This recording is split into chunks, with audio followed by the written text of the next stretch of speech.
warahmatullahi wabarakatuh. Tuan muliakan Allah Subhanahu wa taala, bersyukur pada Allah kerana Allah Taala mengizinkan kita untuk bersua pada pagi ini. Mohon maaf atas salah dan silap, kesilapan teknikal sedikit lambat kita pada pagi ini.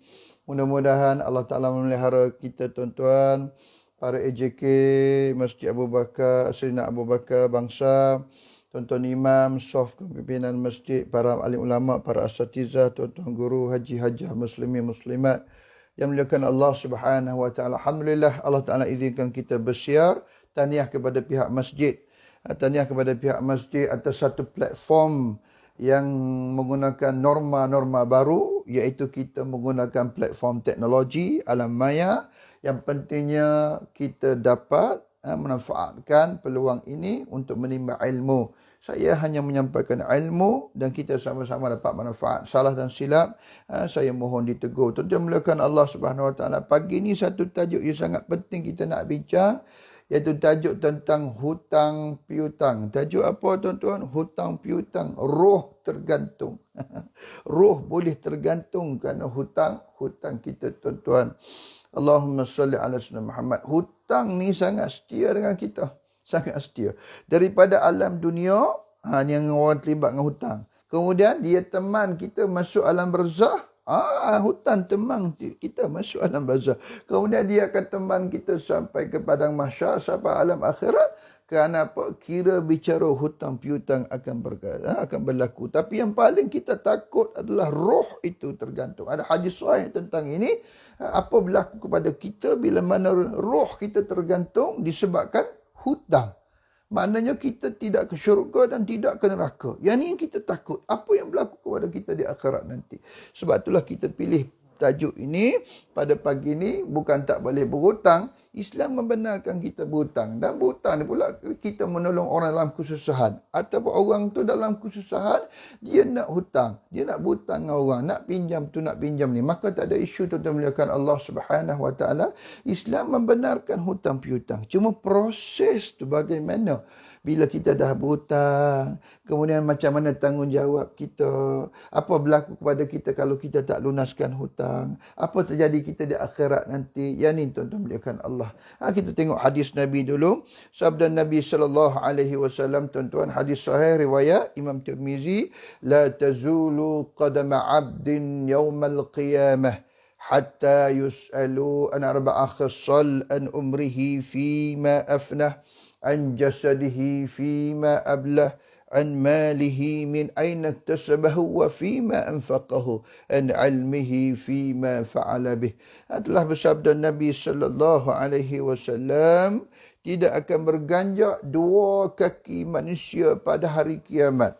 Yakni kita tidak ke syurga dan tidak ke neraka.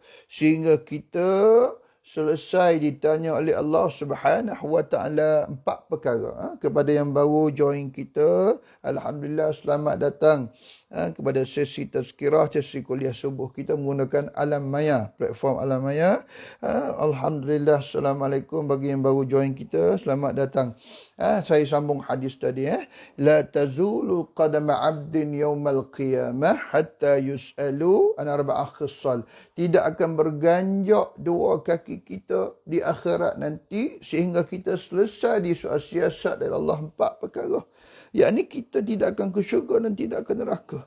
Yang pertama kata Nabi akan ditanya an umrihi fima afnah, akan ditanya tentang umur kita, ke mana kita habiskan.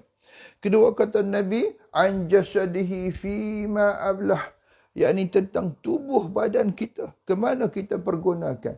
Yang ketiga an malihi. Yang ni yang kita nak bincang. Bidang saya ni dalam bab muamalat. Apa makna muamalat? Hablum minan nas, hubungan sesama manusia, termasuk bab harta. An malihi, soalan nombor 3 di padang mahsyar, bab harta. Min aina iktasabahu wa fima anfaqahu. Bagaimana cara kita dapat harta dan ke mana kita gunakan harta. Yang terakhir kata Nabi SAW di akhirat, an ilmihi fima fa'ala bih, tentang ilmu yang kita pelajari, apakah yang sudah kita lakukan dengan ilmu tersebut, yakni amal ataupun tidak. Tuan-tuan yang dimuliakan Allah Subhanahu wa taala, para ibu yang dimuliakan Allah Subhanahu wa taala, pagi ni tajuk khusus kita bab muamalat, hubungan sesama manusia. Apa benda tajuknya? Roh tergantung. Apa benda ni ustaz? Hutang piutang. Yang ni kita nak bincang kerana sumber harta salah satunya adalah melalui hutang piutang. Dan harta ini akan disoal siasat di akhirat. Kalau ikut hadis Nabi yang saya bacakan tadi, hadis menceritakan soalan harta, soalan ketiga di padang mahsyar. Pertama, tentang umur kita. Yang ni pun penat, perik dan jerih kita nak jawab. Yang kedua, tentang tubuh badan kita. Perik dan jerit juga. Perik dan pun kita nak jawab. Yang ketiga tentang harta kita. Harta pula dipecah dua soalan. Daripada mana harta dan ke mana kita gunakan harta. Yang terakhir tentang ilmu. Ilmu yang kita pelajari, amal ataupun tidak. Sebab ilmu bila amal, insya-Allah kita selamat. Tuan-tuan mulia, mungkin Allah Subhanahu wa taala, kita tengok bagaimana sumber harta. Kalau ikut kuliah saya 2-3 kuliah sebelum pada ni kita dah bincang dah. Ada berapa semua sumber harta? Ada 7 semua sumber harta tuan-tuan dimulakan Allah Subhanahu wa taala. Pertama, gaji-gaji dan upah kita. Ini sumber harta yang pertama. Sumber harta yang kedua, perniagaan kita. Perniagaan ni macam-macam jenis perniagaan. Sama ada kita berniaga kecil-kecil, kita berniaga besar, kita kontraktor, kita developer, kita businessman, kita entrepreneur, kita consultant. Ini semua perniagaan. Allah Ta'ala soal siasat juga sebab ia sumber harta. Bagaimana kita dapat harta melalui perniagaan kita. Yang ketiga, pelaburan. Ini sumber harta juga. Kita melabur macam-macam jenis pelaburan hari ni. Pening kita dengar orang tanya tu, orang tanya ni, saya ni macam-macam. Sekarang orang duk tanya pasal atomi.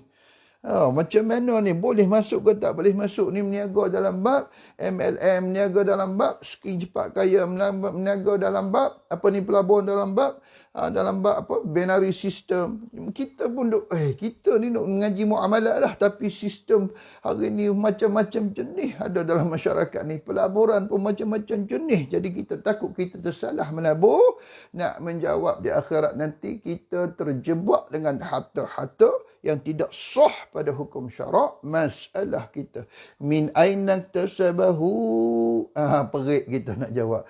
Sumber harta berikutnya lah harta pusaka. Kita dah bincang 2 kali kuliah saya sebelum ni, tuan-tuan muliakan Allah Subhanahu wa taala, bab harta pusaka. Itu pun belum habis. Tak apalah, nanti kita sambung lagi. Sumber harta berikutnya adalah hutang piutang. Yang ni kita nak bincang hari ni, bab hutang piutang. Hutang ni yang ni kita nak kena faham, bukan tak boleh. Cuma nak kena tahu macam mana bentuk hutang piutang. Dan di akhirat kelak, kalau kita tak tunaikan, tak lunaskan hutang di dunia, apa jadi kepada kita di akhirat? Yang disebut roh tergantung tu. Ini hadis sahih ni, hadis sahih. Macam mana ni roh tergantung? Apa maksud Nabi sallallahu alaihi wasallam? Dan sumber harta berikut adalah pemberian, dan sumber harta berikut yang terakhirnya adalah nafkah. Jadi ada 7 semua. Min aina tusabahu wa fima anfaqahu. Yang ni kita nak kena jawab di akhirat nanti. Bukan tak boleh cari harta, cuma carilah harta yang halal lagi baik, kerana permudahkan urusan kita. Tuan-tuan, kita pun diuji sekarang dengan pandemik COVID-19. Macam-macam ujian dan banyak kita ditimpa berbagai musibah. Hilang kerja, hilang punca pendapatan, hilang nak sara anak isteri macam mana, nak fikir bab keluarga macam mana. Ini semua ujian Allah. Mudah-mudahan Allah Ta'ala bersama dengan kita dan kita kembalikan semuanya kepada Allah. Kita merayu kepada Allah, kita mendambakan diri kepada Allah Ta'ala. Sebenarnya nak kita terus akrab dengan Allah Subhanahu Wa Ta'ala, bergantung kepada Allah. Allah Ta'ala, kalau kita tengok apa yang berlaku ni adalah bagaimana tahap kebergantungan kita kepada Allah. Kita ni pinjaman Allah. Semua kita ni pinjaman Allah. Tubuh badan kita pinjaman Allah. Harta kita pinjaman Allah. Kesihatan kita pinjaman Allah. Keceriaan kita, kegembiraan kita, kedukaan kita, semuanya daripada Allah. Bagaimana kita bergantung kepada Allah. Kali ini Allah Ta'ala uji kita dengan satu penyakit, satu pandemik, satu dunia. Bagaimana kita nak kembalikan kepada Allah. Yang ni yang kita semua nak kena hisab, nak kena hitung. Bagaimana kedudukan kita di sisi Allah. Bergantunglah bergantunglah kepada Allah Subhanahu wa taala. Itu tujuan Allah Taala bila dia uji kita, sebenarnya dia sayang pada kita, dia kasih kepada kita, dia nak tengok kita dapat manfaat daripada apa yang berlaku di dunia ni. Tuan-tuan melihatkan Allah Subhanahu wa taala. Baik, kembali kepada sumber harta kita, ini bab hutang piutang. Ini beberapa soalan yang biasa ditanya tuan-tuan tentang hutang piutang. Ustaz, apakah hukum berhutang? Apakah jenis-jenis hutang? Kenapa tanya hukum ni? Sebab bila berhutang tak boleh bayar, baru tanya hukum. Masa nak berhutang, biasanya tak tanya hukum. Yang pentingnya dapat dulu. Kemudian bagaimana nak bayar ke, tak nak bayar ke kemudian. Itu kita nak kena tahu. Sebab hukum berhutang ni ada 3. Ada yang wajib berhutang. Ada yang makruh kita berhutang. Ada yang haram kita berhutang. Bukan sembarangan bila kita nak berhutang, kita ingat kita boleh berhutang. Ada keadaannya sebab ada hukum dia kat situ. Apa yang wajibnya, apa yang makruhnya, apa yang haramnya bila kita berhutang. Ustaz, jenis-jenis hutang pula. Ni biasa orang tanya. Macam-macam jenis, tuan-tuan. Hutang ada 2 jenis. Bahagian besarnya ada 2. Iaitu hutang dengan Allah dan hutang dengan manusia. Terima kasih pada siapa yang baru bersama dengan kita pada pagi ini. Alhamdulillah, mula dapat manfaat. Selamat datang. Assalamualaikum. Nampak ramai tu yang join kita pagi ni. Baik. Hutang ni ada 2 jenis saya sebut tadi. Hutang Allah dan hutang manusia. Hutang Allah ada berapa jenis? Ada 3 jenis. Apa hutang Allah 3 jenis? Pertama, hutang semayang. Hutang tu. Kita tinggal semayang. Ni nak kena qada semua. Yang kedua, hutang puasa. Hutang Allah juga. Termasuklah bila berlaku kematian, bab fidyah. Kita dah bincang itu bab fidyah. Fidyah ni duduk kat mana ni? Hutang Allah ni. Bila berlaku kematian macam mana? Satu bab kaitan dengan puasa. Kemudian hutang fidyah bagi orang yang meninggal. Dan meninggalkan kefarduan puasa tu. Atas uzur syar'i. Macam mana nak buat tu? Kemudian yang ketiga, hutang berkaitan dengan Allah Ta'ala ni sembahyang, puasa. Dan juga berkaitan dengan kemudian berkaitan dengan zakat juga adalah berkaitan kita nak tengok hutang-hutang Allah. Baik, kemudian hutang manusia. Hutang manusia ada 3 jenis juga. Hutang Allah ada 3, sembahyang, puasa, zakat. Hutang manusia ada 3 juga. Apa hutang manusia 3? Pertama, hutang piutang dalam bentuk harta. Yang kedua, hutang piutang dalam bentuk lidah.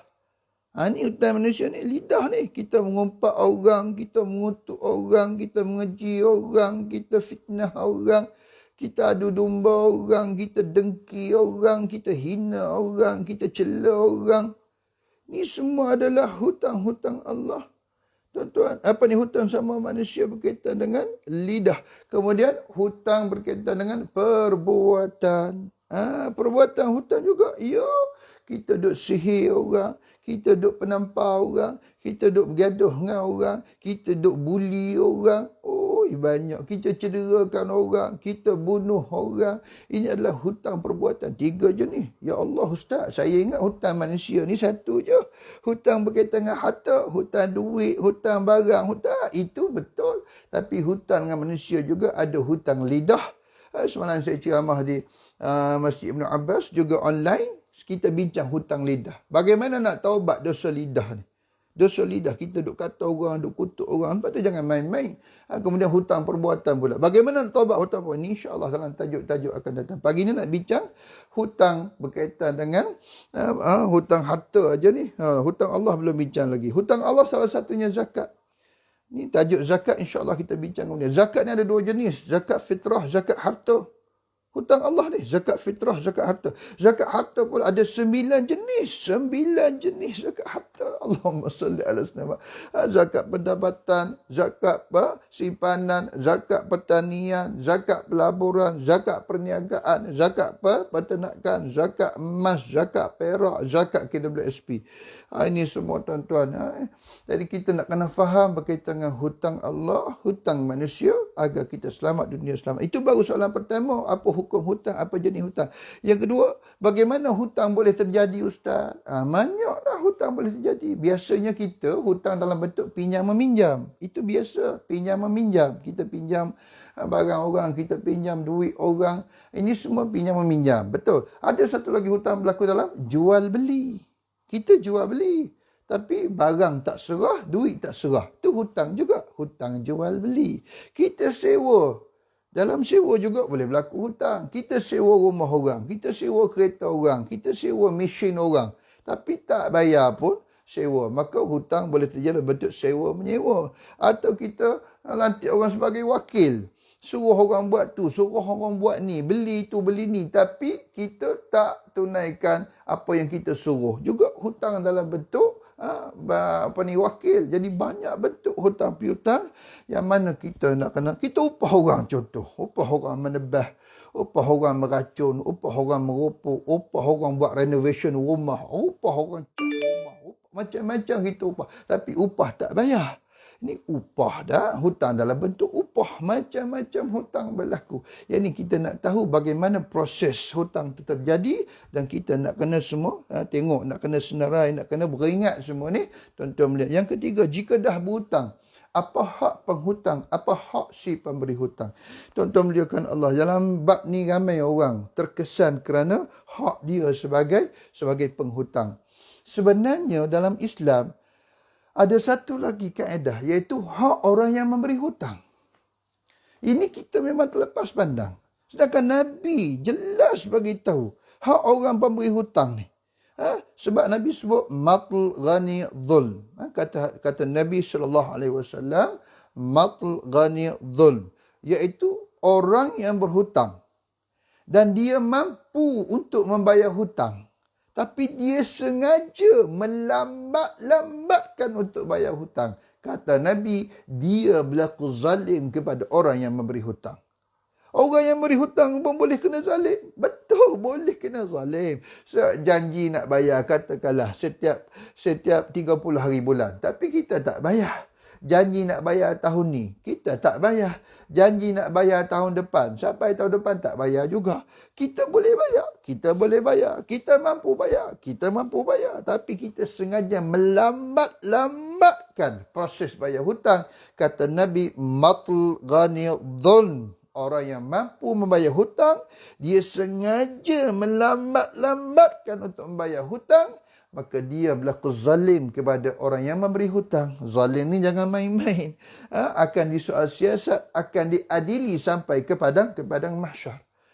Allahumma, terima kasih kepada tuan-tuan yang baru bersama dengan kita. Alhamdulillah semakin ramai tu, tuan-tuan. Alhamdulillah pagi ni kita bincang tajuk bab muamalat, iaitu salah satunya bab hutang, roh tergantung. Belum masuk lagi tajuk bab roh tergantung ni. Soalan yang ketiga, Ustaz, suami saya meninggal dunia, dia ada hutang. Saya sebagai waris macam mana? Yang ni kita dah bincang 2-3 kali kuliah kita sebelum pada ni, bab harta pusaka. Jadi hutang ni duduk nombor berapa tuan-tuan? Bila seseorang tu meninggal dunia. Susunan harta si mati tu. Hutang duduk nombor berapa? Hutang duduk nombor 2. Jangan main-main. Faraid nombor 4. Sebab tu bila suami mati, isteri mati, mak mati, ayah mati, kita waris ni. Jangan duk ingat, dapat harta ni, boleh faraid. Bukan begitu. Itu memang salah satu hak. Tapi faraid nombor 4, susunan harta si mati tu. Nombor 1 apa? Nombor 2 apa? Nombor 3 apa? Nombor 4 apa? Hutang ni duduk nombor 2. Jadi kita nak kena tahu hutang mak kita, hutang ayah kita, hutang suami kita, hutang isteri kita. Dalam harta tu kita nak kena tahu. Sebab hutang itu bukan milik kita waris, milik orang lain. Sebagaimana saya sebut sebelum pada ni. Bila berlaku kematian suami, berlaku kematian isteri, berlaku kematian mak ayah, kita terus faraid. Bila kita terus faraid, maksudnya dalam harta itu ada milik orang lain. Sebab ayah atau mak atau suami atau isteri berhutang. Jadi kalau kita terus agih faraid, itu bukan milik kita. Itu adalah milik orang lain. Bila kita agih faraid terus, kita telah memakan harta orang lain. Halal ke haram? Halal ke haram? Haram. Sebab tu susunan harta si mati tu hutang duduk nombor 2. Nombor 1 apa tuan-tuan? Saya ulang kaji sikit lah. Nombor 1, harta si mati, apa nak buat? Nombor 1, urus jenazahnya dahulu. Menggunakan hartanya. Kita dah bincang itu. Harta si mati, jangan disentuh, jangan dibuat apa-apa lagi. Urus jenazahnya dulu. Kalau dia ambil khairat, tak apalah ada khairat. Kalau dia tak ada khairat, maka guna hartanya dulu untuk urus jenazahnya dulu. Semualah sampailah dia dikebumikan. Yang kedua, bayar hutang si mati. Yang ni keluarga-keluarga nak kena tahu. Waris-waris nak kena tahu. Hutang Allahnya apa benda. Si mati tu ada hutang dengan Allah. Kemudian hutang dengan manusia pula apa benda. Ni kita nak kena tahu semua ni. Hutang, susunan kedudukan hutang. Yang ketiga, tunai wasiat si mati. Apa wasiat dia? Macam-macam lah. Nak wasiat pada masjid lah. Nak wasiat pada pondok lah. Harta-harta dia ni. Nak bagi pada madrasah lah. Nak bagi pada mak saudara lah. Pak saudara lah. Nak bagi kepada, nak buat badal haji. Macam-macam lah wasiat-wasiat. Nak wakaf situ, nak wakaf sini, nak infak situ. Ni semua wasiat-wasiat yang dia tinggalkan. Maka kita anak-anak nak kena tengok semua wasiat. Yang keempat, barulah faraid. Nak ceritanya, hutang tu duduk nombor 2. Kita waris nak kena sedar. Kita dah bincang secara mendalam hari itu dalam tajuk harta pusaka. InsyaAllah kalau panjang umur, kita akan habiskan debat harta pusaka. Nanti kita bersemuka di masjid, lagi mudah untuk soal jawab macam-macam debat harta pusaka ni. Kemudian soalan berikutnya, status hutang saya di bank. Bila berlaku kematian, apa hutang di bank? Macam-macam lah kita berhutang dengan bank. Kita berhutang rumah, kita berhutang kereta, kita berhutang kad kredit, kita berhutang personal. Kalau buat bisnes pula, kita working capital, revolving capital. Macam-macam, overdraft, tak overdraft. Ni semua hutang. Apakah dibayar oleh takaful? Dilindung oleh takaful sepenuhnya? Yang ni yang kita nak kena tahu. Bukan semua hutang di bank itu coverage by takaful. Bukan semua cover by takaful. Bukan semua tahu cover by takaful. Ada certain bahagian hutang itu takaful memang tak cover. Jadi kita waris, bila berlaku kematian, itu nak kena bagi tahu kepada anak isteri. Nak kena bagi tahu kepada suami, kepada isteri ni. Abang berhutang tu, sayang ni berhutang tu, berhutang ni. Sebab apa? Bila berlaku kematian, kita nak kena pergi semak. Ada 2 jenis biasanya yang melibatkan. Kita panggil dalam banking terms, saya kerja bank, kita panggil owings. Owings. O-W-I-N-G-S. Owings. Bahagian owings ni biasanya takaful tak cover. Yang ni yang kita kena tengok. Apa definisi owings dalam banking system? Melibatkan apa? Kenapa owings ni boleh? Biasanya berlaku kerana late payment charge. Late payment charge. Bayar lambat. Ni saya sebut tadi. Kita mampu bayar. Kali kadang-kadang kita lambat. Tak apalah, bayar bulan depan, bayar bulan. Dia beranak tu, dia beranak. Yang bahagian beranak tu. Yang ni disebut sebagai late payment charge. Ini salah satu contoh dalam owings. Dia banyak owings, macam-macam jenis. Sebab tu kita boleh bayar. Kita sepatutnya bayar 30 hari bulan. Atau 29 hari bulan, 24 hari bulan. Kita tangguh bayar bulan depan. Kita tangguh lagi. Dia beranak. Yang ni yang kita nak kena tahu, tuan-tuan. Kedudukan hutang piutang kita di bank. Bila berlaku kematian macam mana? Kalau lelong macam mana? Lelong satu hal pula. Lelong kalau cukup tak apa. Kalau tak cukup, biasanya dalam kenderaan lah. Auto financing. Atau disebut orang ramai loan kereta. Pinjaman kereta. Ini kalau lelong kereta, normal lidah kereta kena tarik. Satu hal lah kena tarik. Kemudian nak lelong. Nak lelong pula, proses lelong tu dia takkan menggunakan harga semasa, market price. Itu biasa berlaku. Maka ada gap tu, ada difference between hutang kita dengan harga lelong. Yang ni waris nak kena tengok. Waris nak kena ambil tahu. Kalau lelong rumah tak apa. Rumah biasanya akan naik aja memanjang harga. Kadang-kadang ada surplus. Ada lebih. Yang ni bank akan pulangkan. Tapi yang tak ada surplus ni. Macam mana? Itu kita nak kena tahu. Sebab tu kereta juga disarankan ambil takaful sekarang ni. Dia ada auto takaful. Auto insurance. Dia bila berlaku kematian, juga di-cover oleh takaful. Dalam industri perbankan ni dia macam-macam ada kaedah. Yang penting kita nak kena bersiap sedia dengan hutang-hutang ni. Kalau berlaku apa-apa, alhamdulillah kita dah buat persiapan awal kepada kaum keluarga kita. Soalan berikutnya, Ustaz, bagaimana hutang dengan koperasi, hutang alung, hutang PTPTN, hutang cukai, bil api, bil telefon, kos maintenance. Kita duduk apartment, kita duduk kondominium. Kerana taman perumahan sekarang ni ada maintenance fee. Ramai yang tak bayar ni. Saya tahu, saya ceramah mana-mana pun orang duk tanya, Ustaz, sebut sikit ibad maintenance fee ni. Kondominium saya ni, apartment saya ni, JMB, JMC, Joint Management Community, Joint Management Board. Kadang-kadang haru biru kita. Sebab apa? Sebab orang tak nak bayar maintenance fee. Saya ceramah mana-mana pun suruh selit. Selit, Ustaz, selit. Bagi tahu orang suruh bayar. Kemudian hutang dengan orang bukan Islam. Hutang dengan orang kafir. Apakah kita kena bayar? Ini saya selalu ditanya. Kadang-kadang kontraktor biasalah ni. Vendor, kontraktor, vendor. Kadang-kadang kita ambil barang dengan orang bukan Islam. Dia kata, Ustaz, bukan Islam ni, Ustaz. Tak bayar-bayar kot. Tuan-tuan, jangan main-main. Kita tengok kata Quran. Ya ayyuhallazina amanu la ta'kulu amwalakum bainakum bil batil. Illa an takuna tijaratan aw taradin minkum. Ini surah An-Nisa ayat 29.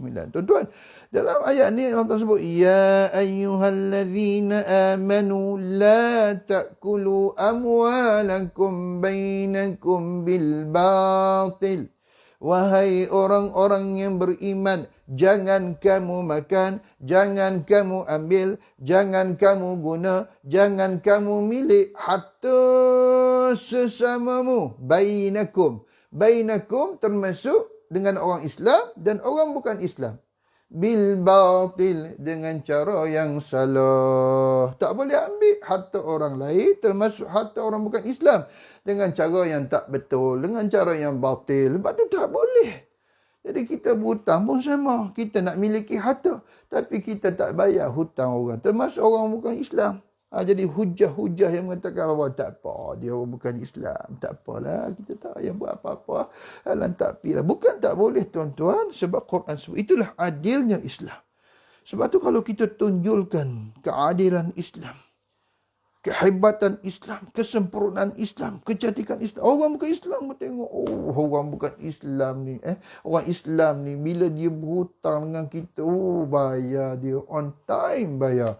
Bayar pula macam mana dia bayar, dia permudahkan pula kita. Sebab kita ni kadang-kadang berhutang, masa nak berhutang tu memanglah pergi jumpa dia, muka ni manis, muka ni senyum, betul tak? Nak dapat hutang.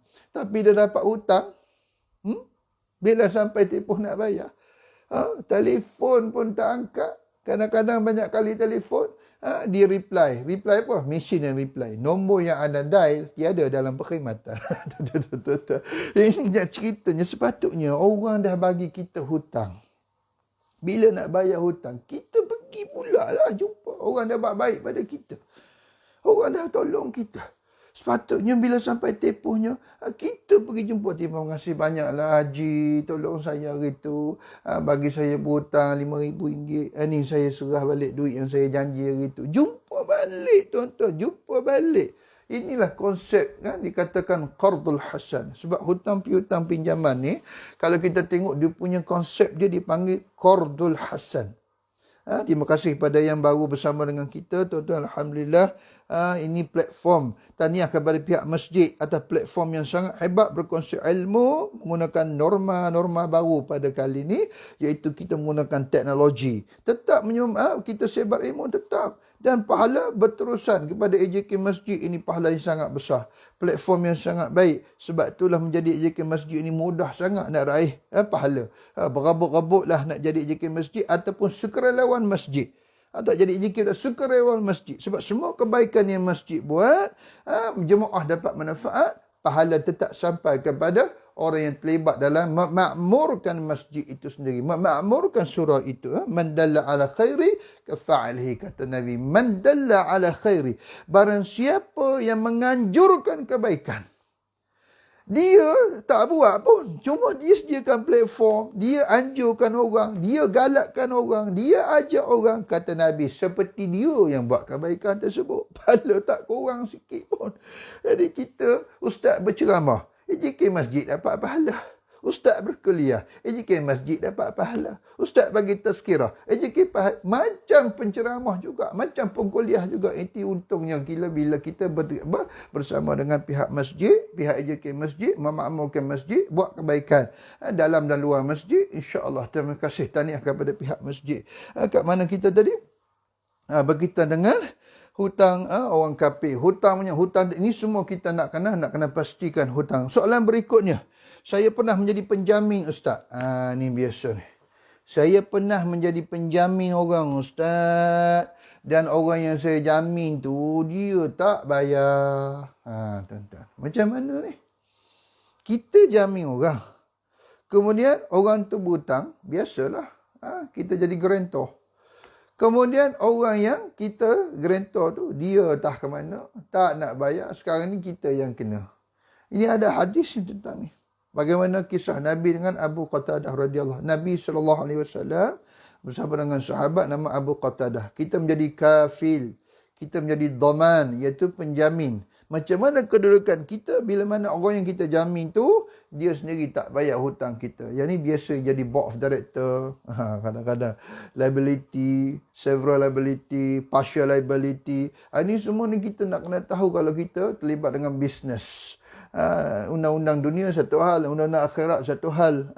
Ini kita nak kena faham juga kedudukan kita terlibat dalam hutang piutang dan kita menjadi penjamin. Macam mana? InsyaAllah kita akan sampai di dalam bab hadis ni sekejap lagi. Tuan-tuan, kalau sempat lagi ni dah 7 suku dah ni. Kemudian ustaz, saya berhutang. Saya berhutang tapi jumlah tu tak ingat. Ini satu hal pula orang selalu tanya. Jumlah tu tak ingat ustaz. Dah lama berhutang. Tak tahu. Kemudian orang yang beri hutang pada kita tu, kita pun tak tahu dia duduk kat mana. Kena bayar juga ke ustaz? Ni tanya. Satunya, jumlah tak ingat. Bagi berhutang, maklumlah dah lama berpisah. 20 tahun, 30 tahun, 40 tahun. Tak tahu dia masih hidup ke, dia kat mana ke, kita tak tahu. Habis tu macam mana? Ini biasa berlaku kadang-kadang di Mekah biasa, ambil contoh kan. Yang meniaga yang kadang-kadang kita balik daripada tawaf sunat, daripada solat berjemaah, kita tengok ada orang yang berjual jubah tu. Kadang-kadang orang warga kulit hitam dia jual jubah, dia bawa dalam bentuk kain, dia pikul tu kan. Kadang dia buka, kita lalu kau tengok jubah-jubah murah, kita beli. Masa kita duk pilih-pilih tu, ambil 2-3 jubah, tiba-tiba kuasa dia datang, polis datang, dia pun tutup kain dia tu, terus dia lari. Kita duk pegang 3-4 jubah ni, panggil.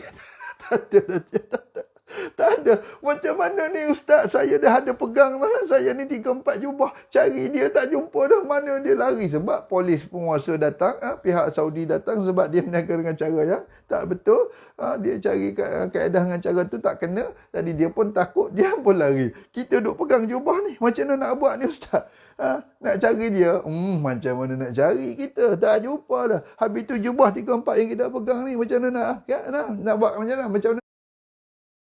Nak bayar pada siapa? Tak ingat. Dan juga orang yang kita berhutang tu tahu duduk kat mana. Satu hal lah. Kemudian tuan-tuan kita tengok.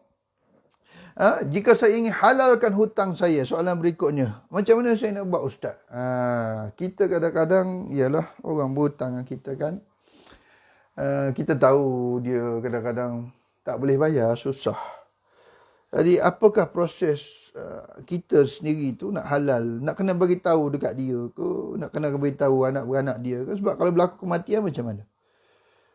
Dia mati, anak dia tak tahu berhutang dengan kita. Kita pula dah rasa dalam hati dia halal ajalah. Halal tu macam mana? Ni ada kes saya ceramah di Dengkil. Ayah dia pesan, dia berhutang. Ayah dia berhutang RM5,000. RM5,000. Jadi dia pergi jumpa hamba Allah ni sebab ayah dia mati. Hamba Allah ni kata, tak apa. Pakcik dah lama halal hutang ayah tu. Dah lama dah pakcik halalkan RM5,000 tu. Tak bayar-bayar. Dia ni, terima kasih banyaklah pakcik. Lepas tu dia tanya saya, apa soalannya? Saya kata, soalannya ustaz, selepas pakcik yang berhutang ayah saya tu halalkan, saya ambil duit 5,000 tu. Macam mana Ustaz? Duit 5,000 tu saya bedal habis untuk saya seorang aja Ustaz. Jadi sekarang ni orang tu dah halalkan. Dan waris baru tahu.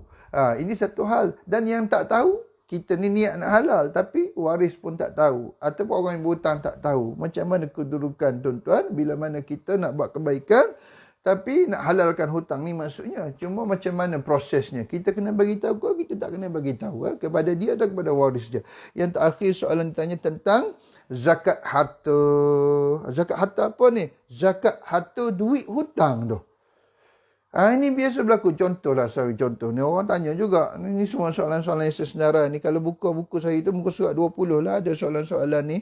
Tuan-tuan dalam bab urus harta acuan syurga buku saya tu ada soalan ni semua lah. Hutang macam mana ni? Zakat harta. Contohnya macam ni. Kita ada RM100,000. Ataupun RM200,000. Tahun ni lah. Ni tahun ni Disember ni kan. Masuk Disember dah. Kemudian pada tahun ni, ada seorang hamba Allah tu, dia berhutang dengan kita pada bulan 5 tahun ni. Bulan 5 tahun ni, bulan Mei baru ni, bulan 5, daripada katakanlah ada RM100,000, dia berhutang dengan kita RM50,000. Hutang, pinjam duit kita RM50,000. Jadi di hujung tahun ni, zakat simpanan kita tu, duit asalnya RM100,000. Ni zakat simpanan, hutang Allah ni. Jadi di hujung tahun ni, kita nak kira zakat, RM100,000 kah atau RM50,000 kah? Duit kita, orang yang berhutang, orang yang pinjam. Kita ke kena bayar zakat atau orang yang meminjam duit kita tu yang bayar zakat? Mana satu ni? Di hujung ni bulan 12 ni kan, biasa kita duk sibuk bayar zakat lah ni. Zakat simpanan ni ada dua jenis, ada dua metod kiraan. Satu ends balance, satu lowest balance. Ada dua metod zakat kiraan simpanan. Nanti kita akan bincang dalam sesi tajuk zakat saja. Dipanggil ends balance iaitu baki akhir. Satu metod kiraan dipanggil zakat simpanan kita baki akhir. Baki akhir pada hujung tahun ni. Bila tu? 31 bulan 12. Dipanggil ends balance. Satu lagi kaedah kiraan dipanggil lowest balance. Lowest balance iaitu baki terendah. Dalam setahun itu berapakah duit paling rendah dalam simpanan kita? Ada dua metod kiraan. Ini nak kena mengaji ni. Sebab 3 negeri menggunakan ends balance. Ini Majlis Agama Islam. 3 negeri menggunakan ends balance. Iaitu Kuala Lumpur, Selangor dan Kedah. Jadi kalau kita duduk di 3 negeri ni, zakat simpanan kita wajib menggunakan metod kiraan ends balance. Baki akhir. Macam mana tu nak kira ni Ustaz? Ni nak kena mengaji ni. Yang lain pada 3 negeri ni semua menggunakan lowest balance. Lowest balance. Iaitu Kelantan, Terengganu, Pahang, Johor, Perak, Perlis. Ini semua lain pada 3 negeri. Sahabat-sahabat semua menggunakan lowest balance. Jadi kalau kita duduk dah lain pada 3 negeri ni, lowest balance. Macam mana pula baki terendah ni Ustaz? Sebab apa? Sebab ada di kalangan kita tak guna baki akhir. Tak guna baki terendah. Kenapa tu? Sebab tak ada baki. Kalau tak ada baki, memang tak boleh guna mana-mana kaedah. Sebab ada kalangan kita, duit simpanan memang tak dapat nak simpan. Masuk aja ada gaji, pendapatan, habis. Jadi tak ada baki Ustaz. Baki akhir pun tak pakai, baki rendah pun tak pakai sebab tak ada baki. Tapi kita yang berbaki duit ni, yang menyimpan ni, ini baru zakat simpanan. Jadi persoalan pada hutang piutang tadi, bila mana kita nak kira zakat simpanan kita, kita nak kira 100,000 kah? Nak kira 50,000? Macam mana ni Ustaz? Which is which? Mana satu ni? Yang ni yang kadang-kadang ni bab hutang piutang tuan-tuan. Soalan-soalan ni ada dibincangkan. InsyaAllah kita akan jawab soalan ni. Baik, kita akan pergi kepada kata Allah Subhanahu Wa Taala tentang hutang apa? يا أيها الذين آمنوا إذا تداينتم بدين إلى أجل مسمى فاكتبوه. Tengok Quran. Surah Al-Baqarah ayat 282. Satu ayat ni, panjang lagi ni, sambung ni. Bab hutang. Satu ayat, satu muka surat. Panjang. Cuma nak ceritanya, wahai orang-orang yang beriman, apabila kamu menjalankan suatu urusan dengan hutang yang bertempoh hingga suatu masa tertentu, maka hendaklah kamu menulis hutang dan tempoh atau masa bayaran itu. Tengok, Quran kata tulis. Dokumenkan. Hebat Quran ni. Mesej Allah bagi tahu, dokumenkan semua hutang piutang. Sebab bila berlaku kematian, ayah ada hutang ke? Mak ada hutang ke? Suami aku ni hutang apa ya? Isteri aku ni apa hutang dia? Sebab tak tahu mana nak rujuk. Tengok Quran tu. 1400 tahun yang lalu dah cerita. Faktubu. Tulis hutang ni, tulis. Catat hutang ni, catat. Bukan saja jumlah hutang, tapi bila nak bayar. Berapa nak kena bayar. Jumlah kat mana. Macam mana proses nak bayar. Ini semua, sebab tu dalam banking, dalam sistem kewangan Islam, dia dokumentedkan semua. Itu contoh paling mudah. Kita tengok orang banyak nak kena sign ni, banyak nak kena tanda. Itu sebenarnya ceritanya bahawa dia daripada Quran menyuruh kita sebegitu. Dokumenkan. Jadi kita di rumah pun sama. Suami hutang, isteri hutang, anak hutang, mak hutang, ayah hutang. Kita dokumenkan semua hutang. Sebab proses tu waris pada ni. Itu yang mulakan Allah Subhanahu Wa Taala. Quran sebut dengan jelas saranan kepada kita. Maka faktubuh. Ada fa di situ. Litakid ni fa tu litakid. Faktubuh. Maka hendaklah sesungguhnya kamu tulis dan catat masa jumlah bayaran hutang tersebut. Itu yang mulakan Allah Subhanahu Wa Taala. Kita pergi sikit lagi, tak sempat dah pagi ni. Saya nak sebut tentang tujuan hukum berhutang. Hukum berhutang pertama haram, yang kedua makruh, yang ketiga wajib. Sebelum kita masuk lepas ni masuk hadis, tapi hadis kita masuk kemudian lah, tak sempat dah pada pagi ni. Haram berhutang. Ustaz, macam mana berhutang boleh jadi haram? Bila mana tujuan itu adalah haram, maka tidak boleh berhutang. Kenapa berhutang ni? Nak main judi. Berhutang. Tapi tujuan guna duit tu nak main judi. Tak boleh. Haram berhutang. Kenapa berhutang ni? Nak beli arak, nak beli dadah. Tak boleh. Sebab tujuan tu haram. Kenapa berhutang ni? Nak beli shop lot, rumah kedai. Rumah kedai tu nak buat apa? Nak buat karaoke, bercampur laki perempuan. Nak buat spa, bercampur laki perempuan. Nak buat kelab malam, bercampur laki perempuan. Tujuan berhutang tu nak beli shop lot. Tapi shop lot tu nak guna untuk apa? Rumah kedai tu bermaksiat kepada Allah Subhanahu Wa Taala. Maka tujuan berhutang juga haram. Bagi berhutang haram sebab tujuan penggunaan tu adalah haram. Jadi bukan semua kita nak main berhutang, tak boleh. Dalam Islam begitulah kita memelihara kemasyarakatan ni. Benda yang menarik kemaksiatan, menarik kemungkaran, menarik perbalahan, menarik kebencian. Benda-benda macam ni Islam larang. Daripada awal lagi kita panggil sad zara'i. Jadi haram berhutang. Kenapa berhutang ni? Nak beli kereta, nak beli lori. Nak buat apa kereta lori ni? Nak seluduk beras sempadan. Contoh tuan-tuan. Jadi nak beli kenderaan tu dah bagus. Tapi penggunaan tu guna yang melanggar hukum syarak. Seluduk barang macam-macam seluduk. Gunalah kenderaan tu. Tapi beli dengan cara berhutang. Kaedah berhutang, miliki berhutang. Maka tujuan tadi tak betul. Maka haram kita berhutang. Makruh bila kita berhutang. Kita nak menunjuk-nunjuk. Makruh tu. Kita nak menunjuk-nunjuk. Berhutang. Contohnya, beli rumah besar. Bukan tak boleh. Tapi nak bangga, nak riak. Pakai kereta besar. Kereta pula banyak biji. Nak menunjuk, riak. Aku ni memang kaya. Harta banyak. Berhutang. Kemudian, jiran tukar lansir. Kita tukar lansir. Jiran tukar sofa. Kita tukar sofa. Kan? Jiran tukar barang elektrik, kita sambil berlumba-lumba nak menunjuk-nunjuk. Maka makruh. Apa makna makruh? Dibenci oleh Allah. Dibenci oleh Allah Subhanahu Wa Taala. Kita berhutang nak menunjuk. Ataupun kita berhutang memang tak mampu bayar. Juga makruh. Dibenci oleh Allah. Kita berhutang dan kita tahu kita tak mampu nak bayar.